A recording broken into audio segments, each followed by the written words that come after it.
मागच्या भागात आपण पाहिलं की टीना म्हणते, खूपच घाणेरडं. टीना हळूच विवानच्या जवळ आली. ओ बेबी, तू पण ना? इतकीशी गोष्ट नाही टीना, इतकीशी गोष्ट नाही आहे ही. तुला वाटतंय ना, कारण तुझ्या डोक्यात कधी असं काही आलंच नाही. तुझ्या डोक्यात इतकी जबरदस्त आयडिया कधीच येऊ शकत नाही. डॅनियल खूप ग्रेट होता यार. मला त्याच्यासाठी खूप वाईट वाटतं. ओ बेबी, तू पण ना?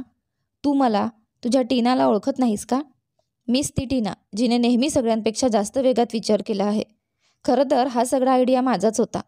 मिस डॅनियलला हे सगळं करायला सांगितलं. तुला सांगितलं असतं जर हे तू मला आधीच सांगितलं असतं. पण काही नाही, ती म्हण आहे ना, उशीर झाला तरी योग्य झाला. आता बघ मी कशी त्या कोयलला डॅनियलसोबत झोपवते आणि मग मी आणि तू एकत्र येऊ. हो ना बेबी? असं म्हणत टीनाने विवानच्या चेहऱ्यावर बोटं फिरवली, तर विवाने तिचा हात घट्ट पकडला. हो अगदीच टीना डार्लिंग, तू आणि डॅनियल आता जेलच्या सड्यांमागे राहणार आहात. विवानचं हे बोलणं ऐकताच टीनाचे तर अक्षरशः होश उडाले आणि त्याने टीनाला जोरात ढकलून दिलं. तुला काय वाटतं? मी, विवान रॉयल, इतका कमी पडलोय की माझी बायको माझं सगळं काही सोडून तुझ्यासारख्या घाणेरड्या मुलीच्या मागे लागेन? तर तू खूपच मोठी मूर्ख आहेस मिस टीना, कारण तुझ्यासारख्या मुलीचा विचारसुद्धा मला घृणास्पद वाटतो. आणि आज तू तुझ्या तोंडाने कबूल केलंस. त्या दिवशी कोयलला तूच ड्रग्ज दिले होतेस. या गोष्टीसाठी मी तुला आयुष्यभर माफ करणार नाही. तू माझ्या आयुष्यातली सगळ्यात मोठी चूक आहेस आणि तुझ्यावर प्रेम करणं ही फक्त आणि फक्त माझ्या मूर्खपणाची हद्द होती. आय हेट यू मिस टीना. असं म्हणत विवानने आपला फोन उचलला आणि जोरात ओरडला, आत या. इतक्यात काही पोलीस आणि महिला कॉन्स्टेबल आत आले. घेऊन जा हिला. हिने स्वतःच्या तोंडाने आपला गुन्हा कबूल केलाय. मिस टीनाने मिसेस कोयल विवान रॉयलला नशा देऊन. इतकं बोलून विवानचं बोलणं थांबलं. प्लीज ही घाण माझ्यासमोरून दूर न्या. असं म्हणत विवान बाजूला झाला. महिला कॉन्स्टेबलने टीनाला उचललं आणि फरफटत घेऊन जाऊ लागली. टीनाचा राग आता आभाळ फाडून गेला होता. ती किंचाळत म्हणाली, विवान रॉयल, तू नीच.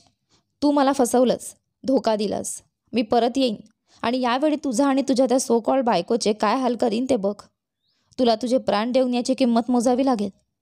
मला वाटतंय मिस टीनाच्या डोक्यात थोडंसं बिनसलंय. हिला मेंटल हॉस्पिटलची गरज आहे. विवान रागाने टीनाकडे बघत म्हणाला. टीना किंचाळत ओढत तिथून निघून गेली. इन्स्पेक्टर विवानकडे पाहत म्हणाले, थँक्स विवान रॉयल. आज तुमच्यामुळे ही केस सॉल्व्ह झाली. कृपया तुम्ही आणि मिसेस रॉयल, कोयल, दोघंही तुमची सुरक्षा नीट पहा. असं म्हणत इन्स्पेक्टर तिथून निघून गेले. विवानने खोल श्वास घेतला आणि गाडीच्या दिशेने चालायला लागला. आज अखेर त्याच्या आयुष्यातील सर्वात मोठी समस्या संपली होती. इकडे कोयलचं मन खूप बेचैन झालं होतं. शेवटी मी काय करू आता? नाही ना, तू मला किती मोठ्या अडचणीत टाकलंस यार.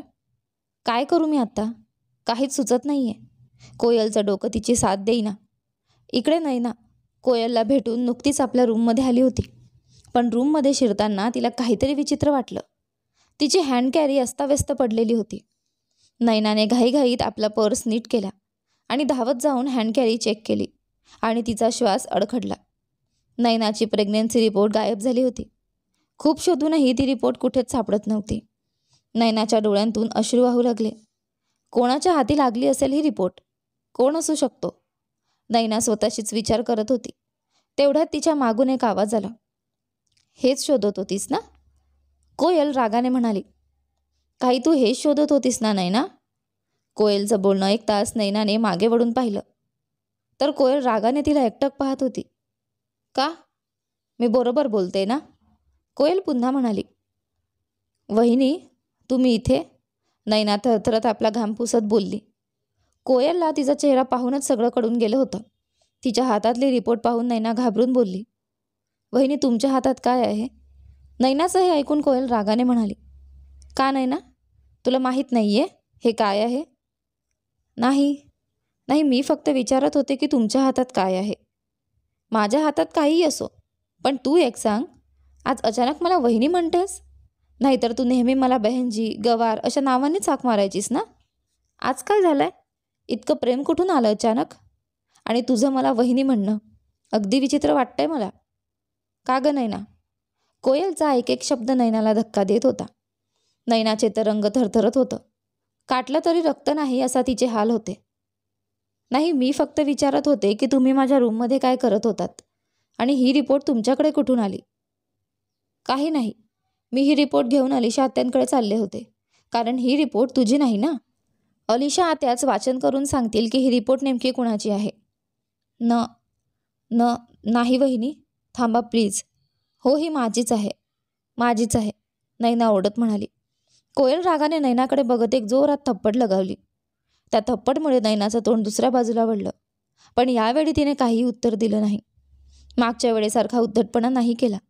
ती फक्त रडत होती. कोयलने तिला पुन्हा रागाने विचारलं, कोण आहे तो? नैना गप्पच राहिली. कोयल पुन्हा म्हणाली, ठीक आहे, नको सांगूस. आता अलिशा आत्या सांगतील तुला आणि तू त्यांना. हे ऐकून नैना कोयलच्या पायांवर पडली. प्लीज वहिनी. नाही, मला माफ करा, मी सगळं सांगते. तुम्ही प्लीज मम्माला काही सांगू नका. प्लीज वहिनी. कोयल शांत पण कठोर नजरेने नैनाकडे बघत होती. नैना डोळ्यात प्रश्न घेऊन तिच्याकडे पाहत म्हणाली, वहिनी, जेव्हा मी कॉलेजमध्ये होते तेव्हा माझी खूप मुलांची मैत्री होती, पण मी कधीच कोणाच्या फार जवळ गेले नव्हते. काही दिवसांपूर्वी एका फ्रेंडच्या बड्डे पार्टीत मला एक मुलगा भेटला. पहिल्या नजरेतच आम्हाला एकमेक आवडायला लागलो आणि मग एक रात्री आम्ही दोघं खूप जवळ आलो. आम्हाला कळलंच नाही काय झालं. काही दिवसांनी मला कळालं की मी प्रेग्नंट आहे. आधी त्याने मला ॲबॉर्शन करायला सांगितलं, पण मला माझं बाळ मारायचं नव्हतं आणि मग त्याला माझं ऐकावं लागलं. पण आता तोच बाळाची जबाबदारी घ्यायला नकार देतोय. नैनाचं बोलणं ऐकून कोयलच्या मनात थोडी सहवेदना उमटली. तिने नैनाचा फोन तिला परत दिला आणि रागाने म्हणाली, कॉल कर त्याला आणि सांग त्याला की तुला त्याच्याशी भेटायचं आहे. पण वहिनी, मी त्याला आजच भेटले. प्लीज. नैना अजून बोलायच्या आधी कोयलने काही उत्तर दिलं नाही. नैना, कॉल कर त्याला, मला काही फालतू कारणं नको आहे. कॉल कर. शेवटी नैनाने त्याला, अभिजितला कॉल केला आणि संध्याकाळी भेटायला बोलावलं. आधी त्याने थोडं टाळाटाळ केलं, पण शेवटी नैनाचं ऐकावं लागलं. फोन कट करून नैना आशेने कोयलकडे पाहू लागली. वहिनी, प्लीज, कुणाला काही सांगू नका. आई मला मारून टाकेल. प्लीज वहिनी, प्लीज. नैना विनवणी करत होती. कोयलने पुन्हा एक शब्दही बोलला नाही. नैना, हे घे तुझा फोन आणि संध्याकाळी तयार राहा. आपल्या अभिजितचे होश ठिकाणावर आणायचे आहेत. कोयल थेट बोलली. कोयलने नैनाला झटका दिला आणि तिथून निघून गेली. नैना काही क्षण तशीच उभी राहिली आणि मग हळूहळू बेडवर बसून रडू लागली. इकडे कोयल जेव्हा आपल्या रूममध्ये आली तेव्हा विवान आधीच तिथे होता. कोयलला पाहताच तो तिच्याकडे गेला, पण कोयलने आपले हात पुढे करत म्हटलं, दूर राहा माझ्यापासून. कोयल हे म्हणताच ती वळली, पण विवानने तिचा हात पकडून तिला आपल्या जवळ ओढलं आणि तिला बेडवर ढकलून स्वतः तिच्यावर झुकला. म्हणजे कुणीतरी माझ्यावर रागावलाय, विवान खूप प्रेमळ सुरात म्हणाला. पण कोयलने चेहरा दुसरीकडे वळवला. विवानने हलक्याने तिच्या गालावर किस केलं, पण कोयल रागाने म्हणाली, विवान, सांगितलं ना, दूर राहा माझ्यापासून. विवान तिच्या ओठांजवळ येत प्रेमाने म्हणाला, प्लीज माझी जान, मला माफ कर ना, प्लीज प्लीज. विवान सारखा सॉरी सॉरी करत होता, पण कोयलवर त्याचा काही परिणाम होत नव्हता. कोयलने त्याला झटकून दिलं आणि त्याच्यापासून दूर गेली. ती जसं रूमच्या बाहेर पडली, विवानने तिला परत ओढून घेतलं. विवानने एक हार्ट शेपचा बलून उचलला ज्यावर मोठ्या अक्षरात सॉरी लिहिलं होतं. त्याने म्युझिक ऑन केलं आणि कोयलचा हात पकडून तिला आपल्या जवळ खेचलं. विवानने कोयलवर भरपूर गुलाबांची फुलं उधळली. कोयलच्या चेहऱ्यावर एक हलकेसे हसू उमटू लागले होते. गाणं संपलं होतं. विवान आता कोयलच्या समोर गुडघ्यावर बसला आणि हळूच म्हणाला, आय एम सॉरी कोयल, पुढच्या वेळी असं काही होणार नाही. आता आपल्या आयुष्यात फक्त आनंदच असतील. कोयलने त्याला उचललं आणि घट्ट मिठी मारली. ठीक आहे, मानलं मी, पण बस, आता असं काही नाही हवं. कोयलने एवढंच म्हटलं आणि विवानने तिला गोदीत उचलून सरळ बेडकडे नेलं. तुला माहिती आहे ना, मी तुझ्यावर रागावू शकत नाही, तरी तू मला त्रास देत राहतेस, असं म्हणत विवान हळूच तिच्या ओठांवर बोट फिरवत होता. कोयलने त्याच्या बोटांवर बोट ठेवलं आणि थोडीशी वर झुकून तिचे ओठ विवानच्या ओठांवर टेकले. विवानने तिला अजून जवळ ओढलं. थोड्याच वेळात कोयलच्या सुस्कारा खोलीभर ऐकू येऊ लागल्या. संध्याकाळ झालेली होती. विवान दमून गाढ झोपलेला होता. कोयल उठून वेळ पाहते तर संध्याकाळचे 4 वाजले होते. तिने पटकन आपले कपडे घेतले आणि वॉशरूममध्ये शिरली. जेव्हा ती बाहेर आली तेव्हा विवान अजूनही झोपलेलाच होता. कोयलने एक मोठा लांबलचक मेसेज लिहून विवानला पाठवला. त्यानंतर तिने आपला पर्स घेतला आणि नैनाच्या रूममध्ये गेली. तोवर नैनाही तयार झाली होती. घरातले बहुतांश लोक झोपलेले होते. काही जण आपल्या रूममध्ये होते. फक्त काही नोकरच इकडं तिकडं फिरत होते. नैना तयार होती. कोयलला पाहून नैना एकदा पुन्हा म्हणाली, वहिनी, आर यू शुअर? तुम्हाला खरंच त्याला भेटायचं आहे? कोयलने तिच्याकडे पाहून शांतपणे उत्तर दिलं, नैना, तुझं काम फक्त माझ्यासोबत चलण्याचं आहे आणि मी जे सांगेन ते तुला करायचं आहे. ऐकलंस ना? नैना मनातल्या मनात कोयलला शिव्याच घालत होती. काय सांगेल ही बहनजी? आज मला आपल्याच तालावर नाचवत आहे. काय वाटतंय हिला? मी हिच्या बोलण्याला बळी पडेन? नाही, आज माझी मजबुरी आहे म्हणून ऐकते आहे. पण कोयलला नीटच समजलं होतं नैनाच्या मनात काय चाललं आहे. कारण कोयल काही साधीसुधी मुलगी नव्हती. ती क्लासची टॉपर आणि सगळ्यात मोठी गोष्ट, ती चेहऱ्यावरून समजून जात होती की समोरच्याच्या मनात काय चाललं आहे. कोयलने नैनाला बघून म्हणाली, तुला माहिती आहे का नैना, माणूस आपल्या आयुष्यात कितीही वाईट चुका करतो. हो, ही गोष्ट खरी आहे. चुकणं ही माणसाची फितरत असते. आपण जर चुकलोच नाही तर आपण माणूस नव्हे तर फरिश्ते होऊ. पण त्या चुका सुधारणं, तीच असते खरी ओळख. जर आपण फार मोठी चूक करून ती चूक मनात पश्चाताप घेऊन जगत राहिलो तर कदाचित ती चूक राहत नाही. पण जर आपल्याला आपल्या चुकीचा पश्चातापच वाटला नाही तर आपण माणूस नव्हे तर हैवान होतो. कदाचित तुला हे अंतर समजलं नाही नैना.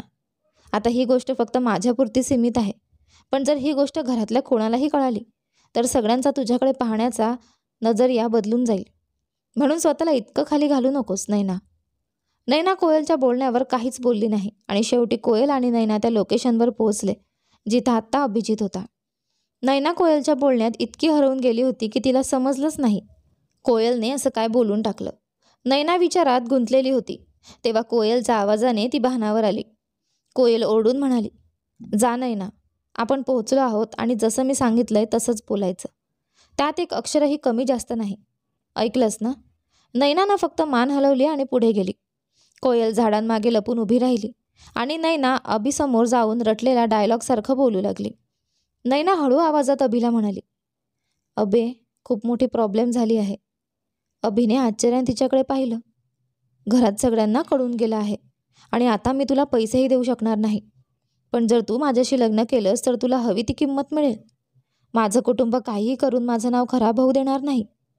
प्लीज अभिजित, माझ्यासाठी, आपल्या बाळासाठी.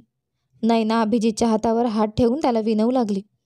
पण अभिजितने तिचा हात झटकून दिला आणि संतापून म्हणाला, तू बदनाम होतीस आणि कायम राहशील. हा मुलगा माझा नाही, नाजायज आहे. कुणासोबत काय केलंस कुणालाही माहिती नाही. सगळ्या मुलांची तुझं काही ना काही होतंच आणि आता काही मिळालं नाही तर माझ्यावर आरोप. मला नको तुझे पैसे. माझ्या आईवडिलांनी माझ्यासाठी सुसंस्कृत मुलगी पाहिली आहे. कशीही असो पण इज्जतदार आहे. आणि हो, एक सल्ला, जा आणि हे मूल पाळून टाक. माझ्या डोक्यावर नको घालूस. अभिजितने जे बोललं होतं ते ऐकून नैनाच्या कानांवर जणू 100 सुऱ्या घुसल्या. तिला धंदवलं मित्र सगळं व्यर्थ वाटू लागलं. तिचं मन झालं की जमीन फाटावी आणि ती त्यात जाऊन लपून जावी. तिने इतक्या विश्वासाने कोयलला सांगितलं होतं की अभिजित खूप चांगला आहे. तो कधीच तिला नाही म्हणणार नाही. पण कोयल योग्य होती. जसं तिनं सांगितलं होतं तसंच अभिजितनं केलं. कोयलचाही संयम सुटला. ती झाडामागून बाहेर आली आणि थेट नैनाच्या समोर जाऊन उभी राहिली आणि अभिजितच्या गालावर एक झणझणीत थप्पड दिली. त्याने ती थप्पड खाल्ल्यावर तो जणू वेडा झाल्यासारखा वागत होता. पण कोयलला बघून म्हणाला, ओ, हिला कुठे लपवून ठेवलं होतंस? एक थप्पड अजून मार ना प्लीज. अभिने निर्लज्ज हसून कोयलच्या जवळ यायला सुरुवात केली. तू मला थप्पड मारलीस? आता बघ, या नैनाच्या कशा कशा व्हिडिओज आणि फोटो मी इंटरनेटवर टाकतो आणि हिला फेमस करतो. बघ तू आता. अभिने हे बोलल्यावर नैना त्याच्या पायांवर पडली. प्लीज प्लीज अभि, हे करू नकोस. मी हात जोडते, पाय धरते. कोयलने तिला उचललं आणि अलगद म्हणाली, नैना, याच्या पुढे झुकू नकोस. हा आपल्यासमोर झुकणार आहे. कोयलच्या बोलण्यावर अभि मोठ्याने हसायला लागला. अरे एवढा कॉन्फिडन्स? इतका? बोल, काय करशील तू? जसं तुझ्याकडे नैनाचे फोटो आहेत तसंच आमच्याकडे तुझ्या बहिणीचेही फोटो आहेत. आणि एडिटिंग फक्त तुला नाही आम्हालाही येतं. आणि कदाचित तू विसरलास, नैना रॉयल खानदानातून आहे, जिच्या आजूबाजूला हजारो पोलीस फिरत असतात. हिच्या भावाच्या आणि मामाच्या एका इशाऱ्यावर तू या शहरातून गायब होशील. कोयलला कुठून एवढा आत्मविश्वास आला तिलाही कळालं नाही. ती फक्त बोलतच राहिली. नैना आश्चर्यचकित होऊन तिच्याकडे पाहत राहिली. जी कोयल पूर्वी घाबरणारी होती आज ती धाडस दाखवत होती.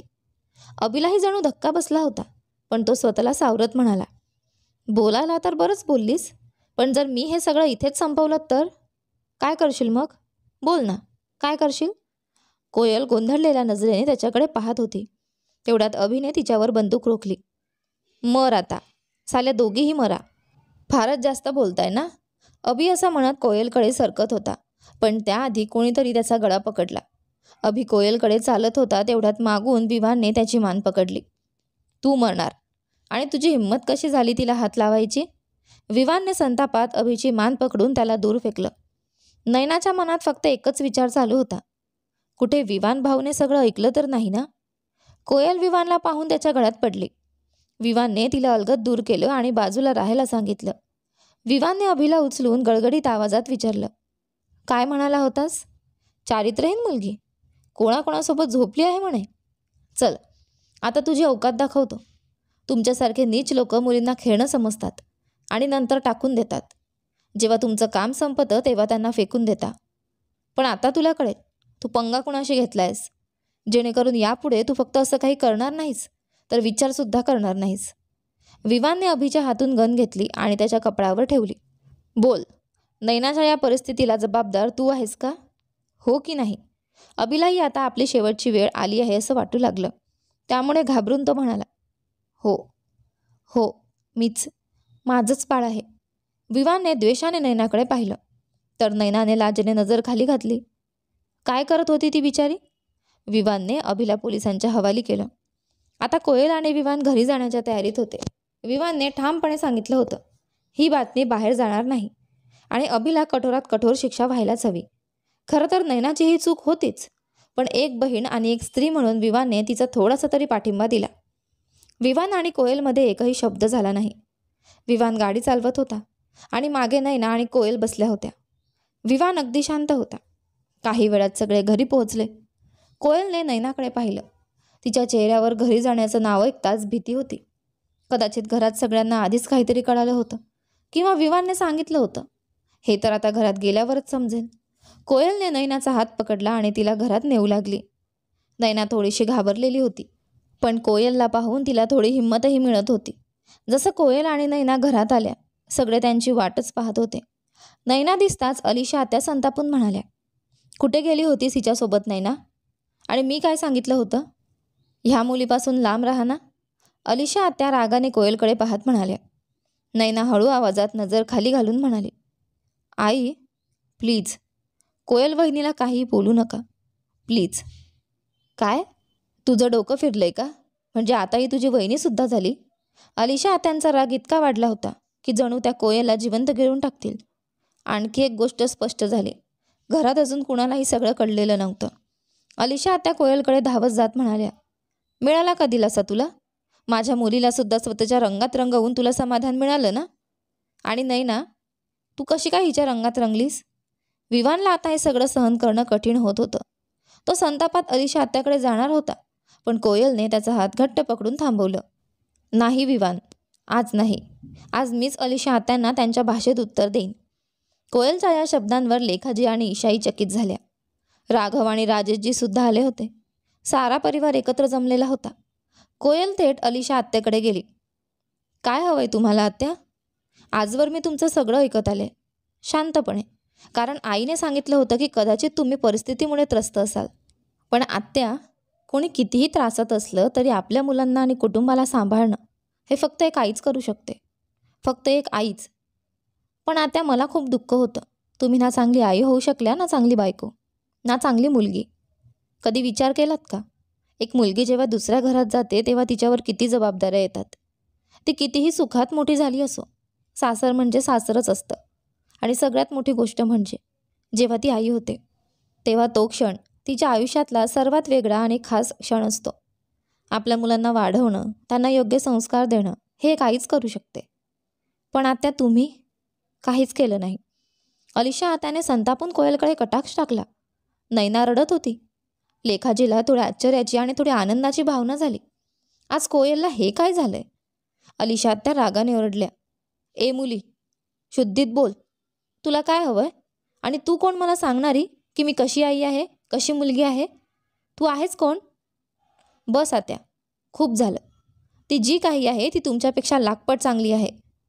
हे विवानचे शब्द होते, जो आता संतापून हे बोलत होता. विवान, बकवास करू नकोस. लहान आहेस, लहानच राहा. हीच गोष्ट जर तुम्ही नैनाला समजावली असती आत्या, तर कदाचित आज ही परिस्थिती आली नसती. कारण तुमची मुलगी तुमचं नाव डुबवून बसली आहे. विवान आता स्वतःवर ताबा ठेवू शकत नव्हता. अलिशा अधिकच संतापून म्हणाल्या, तुला काय म्हणायचं आहे? हिच्या डोक्यातली घाण तुझ्याही डोक्यात गेली का? माझ्या नैनाने काय केलं आहे? तुमची नैना प्रेग्नेंट आहे आत्या, आणि तो मुलगा त्या बाळाला आपलं मानायलाही तयार नाही. तुमच्या हट्टामुळे आणि तुमच्या अहंकारामुळे तुमच्या मुलीचं आयुष्य बर्बाद झालं. तुम्ही सतत दुसऱ्यांच्या मुलीमध्ये दोष शोधत राहिलात, आणि आज तुमची स्वतःची मुलगी तमाशा बनून राहिली. आज कोयलच्या मनात अलिशा आत्यासाठी केवळ तिरस्कार होता. अलिशाचं डोकंच सुटलं होतं. त्या धावत नैनाकडे गेल्या आणि जोरात ओरडल्या, हे दोघं जे काही बोलतायत ते खरं आहे का? मम्मा, नैना थरथरत्या आवाजात म्हणाली. नैना, मी विचारलं, हे दोघं जे सांगतायत ते खरं आहे का? उत्तर फक्त हो किंवा नाहीतच दे. नैनाने डोळे भरून आईकडे पाहिलं. होय आई, खरं आहे. नैनाचं उत्तर ऐकून जिथे अलिशाची शुद्ध हरपली, तिथेच लेखाजी, अवनी, ईशा, अनिता मावशी, राजेशजी, राघव सगळ्यांनी आपल्या तोंडावर हात ठेवला. थोड्याच वेळात एक जोरदार थापेचा आवाज सगळ्या हॉलमध्ये घुमला. अलिशाने संतापात नैनाला जोरात थप्पड मारली. त्या पुन्हा एकदा हात उचलणार इतक्यात कोयलमध्ये आली आणि त्यांच्या हाताला अडवलं.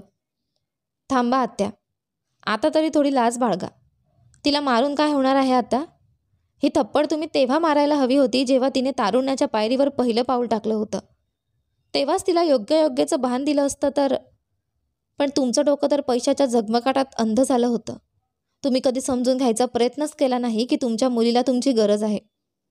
कोयल अजून काही बोलणार इतक्यात विवान तिला हलवत पुढे आला आणि म्हणाला, आत्या, तुम्ही नेहमी म्हणायचात ना, कोयल अशी आहे तशी आहे, तर ती एका हिऱ्यासारखी मुलगी आहे, आणि हा हिरा मला मिळाला याचा उपकार मी आयुष्यभर विसरू शकणार नाही. आई, मी आधीच सांगितलं होतं ना, तुम्ही माझ्यावर सगळ्यात मोठा उपकार केला आहे, माझ्या जीवनसाथीसाठी कोयलला निवडून. आणि शेवटी सत्य आणि चांगुलपणाला नेहमीच यश येतं, नेहमीच. पहा ना आत्या, तुम्ही कोयलसोबत किती वाईट वागलात. तरीही तिने सगळ्यांना साथ दिली, सगळ्यांबरोबर चालली. कोणी दुसरं असतं तर याचा तमाशा केला असता, पण कोयलने तसं कधीच केलं नाही. आणि अजूनही तुम्हाला ती चुकीची वाटते? लेखाजी कोयलकडे पाहून प्रेमाने म्हणाल्या, आम्हाला माहिती होतं की आमची सून लाखात एक आहे अलिशा, पण आम्ही नेहमीच तुझ्या वागणुकीला बालिशपणा समजून माफ करत आलो. आम्ही नेहमी म्हणायचो, आमची कोयल ही मनानं सोन्यासारखी आहे, तिला समजून घे. पण तू कधी समजलीस नाहीस आणि त्या निष्पाप मुलीवर सतत आरोप करत राहिलीस. आणि आज त्याच कोयलने तुला वाचवलं. नाहीतर तुला माहिती आहे का समाजासमोर किती बदनामी झाली असती, किती लाजिरवाणी गोष्ट झाली असती माहिती आहे? लेखाजी डोकं धरून बसल्या, कारण आज त्यांना खरंच अलिशा आत्याची कीव आली. अलिशा नैनाकडे पाहत कोयलसमोर हात जोडून उभी राहिली. प्लीज कोयल, मला माफ कर. जेव्हापासून तू या घरात आलीस तेव्हापासून मीच तुझी सगळ्यात मोठी शत्रू होते, कारण मी विवानचं लग्न माझ्या पसंतीच्या मुलीशी लावायचं ठरवलं होतं. तू नेहमी मला समजावत होतीस. विवान, ईशा, भाऊ आणि वहिनी सगळ्यांनी मला सांगितलं होतं, पण माझ्या डोक्यावर अहंकाराचा दगड पडला होता आणि मी तुला समजूनच घेतलं नाही. प्लीज मला माफ कर कोयल. आज माझ्या स्वतःच्या मुलीने मला कोणासमोर तोंड दाखवायला लायक ठेवलं नाही. काय सांगू कोणाला? सगळे हसताना वाटतायत.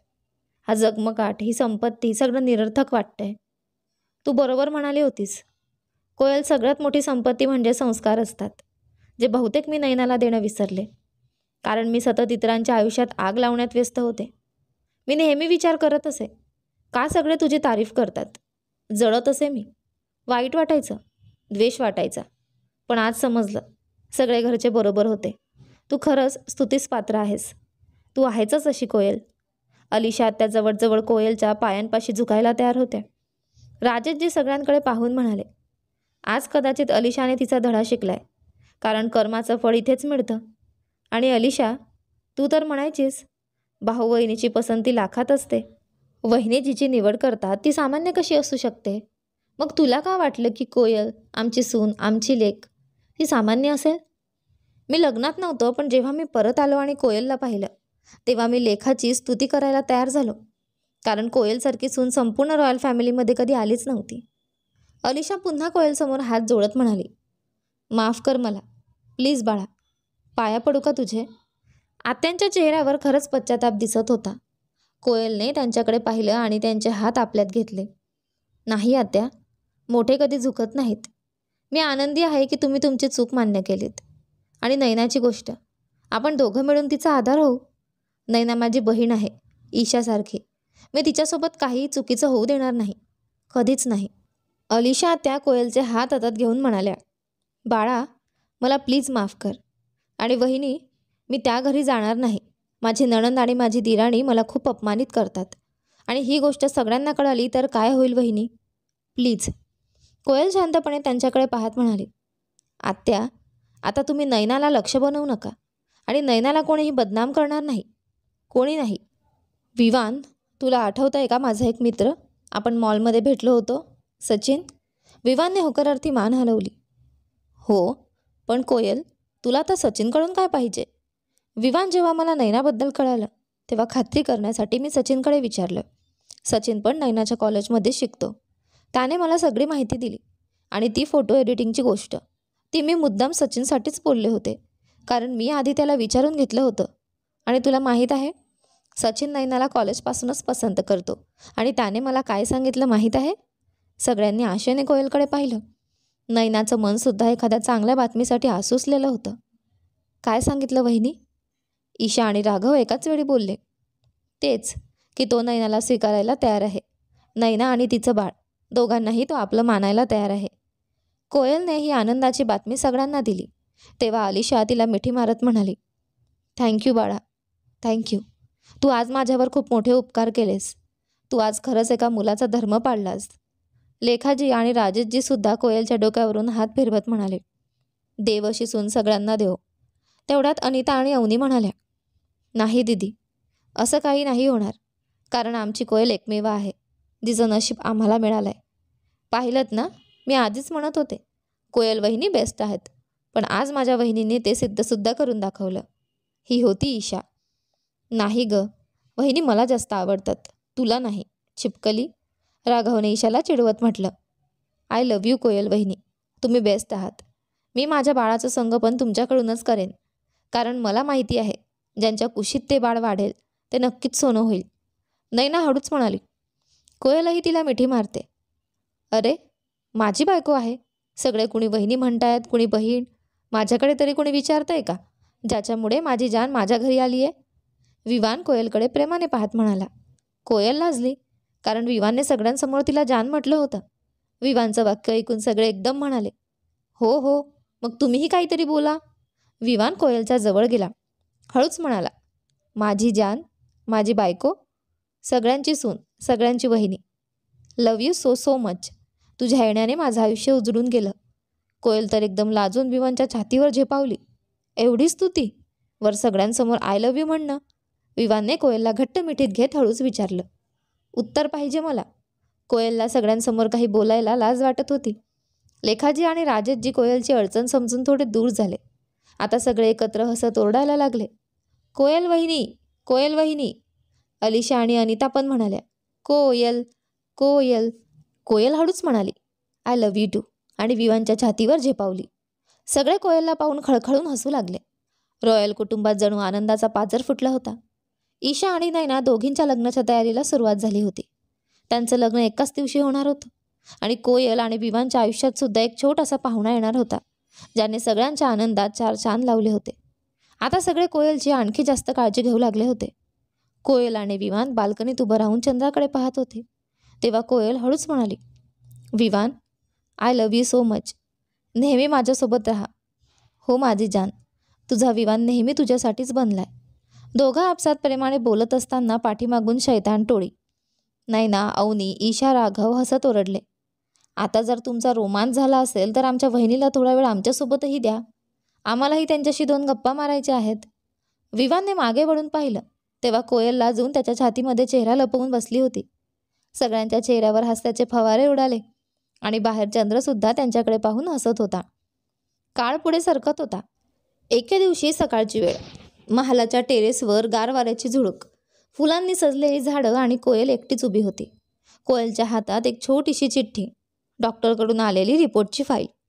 तिच्या डोळ्यात पाणी, पण चेहऱ्यावर गोड हसू. ती स्वतःशीच बोलते, हळू आवाजात, हसत हसत रडते.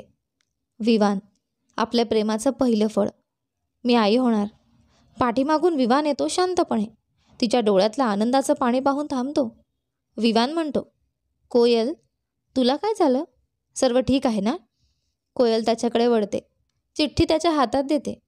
कोयल कापऱ्या आवाजात म्हणते, तुझं आयुष्य बदलणार आहे विवान, कारण आता मी एकटी नाही.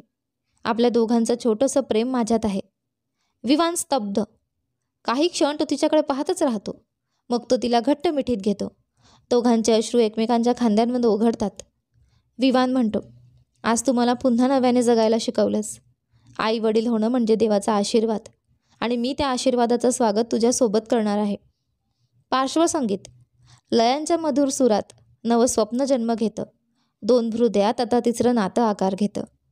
दोघं टेरेसवर एकमेकांच्या मिठीत, आणि पाठीमागे उगवता सूर्य होता. त्यानंतर 9 महिन्यांनी नवा दिवस, नवं आयुष्य. रॉयल हॉस्पिटलचा VIP वार्ड. बाहेर संपूर्ण परिवार काळजीत होता.